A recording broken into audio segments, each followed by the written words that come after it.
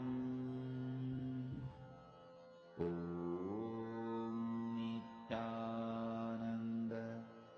Paramashivoham. Om Nityananda Paramashivoham.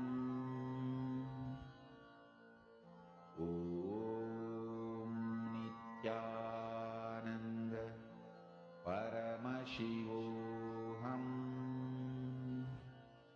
Om Nityananda Paramashivoham.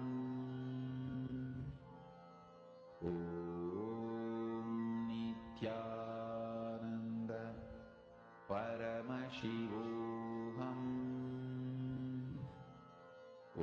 Om Nityananda Paramashivoham. Om Nityananda Paramashivoham.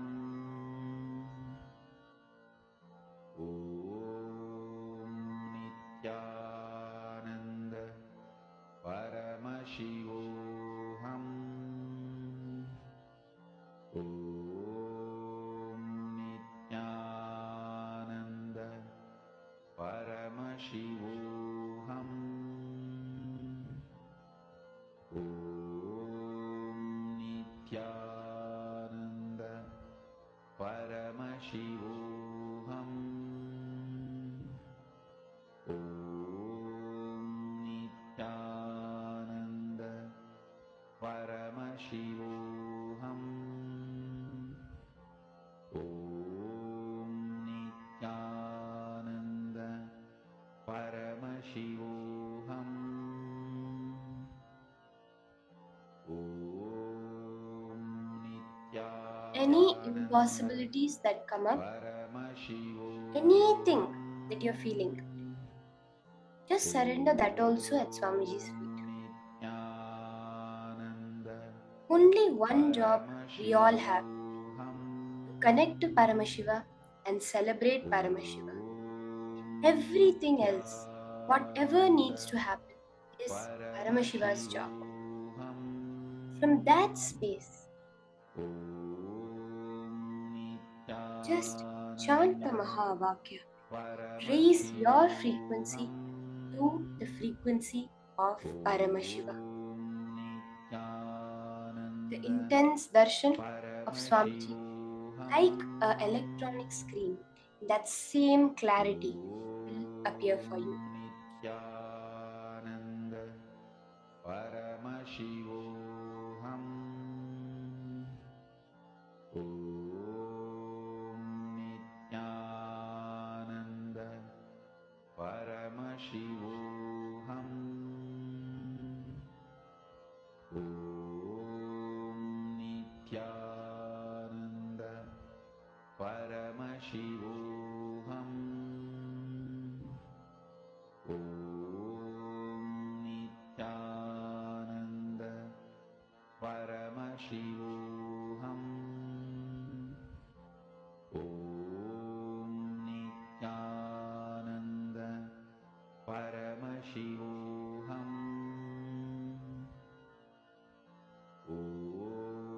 Nityananda Paramashivoham. Om Nityananda Paramashivoham. Om Nityananda Paramashivoham. Om Nityananda Paramashivoham. Om Nityananda Paramashivoham. Om Nityananda Paramashivoham. Om